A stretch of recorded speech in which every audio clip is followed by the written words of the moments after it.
ما يفعله هذا الطائر أمر لا يصدق بالفعل. أول شيء يفعله كل يوم هو تنظيف محيطه.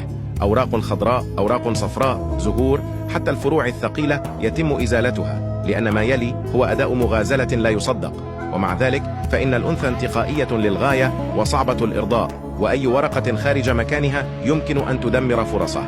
ممتاز، تم إعداد المسرح، ويبدو أن كل العمل الشاق يؤتي ثماره. عندما تصل الأنثى يبدأ أداء المغازلة. يفتتح العرض أولا بالانحناء لإظهار صدقه وإخلاصه، يليه تحول عينيه إلى اللون الأصفر الأكثر حيوية. بعدها يشرع في عرض رقصة خرافية. على الرغم من أن الأداء قد بدأ للتو، إلا أن الأنثى مبهرة بالفعل.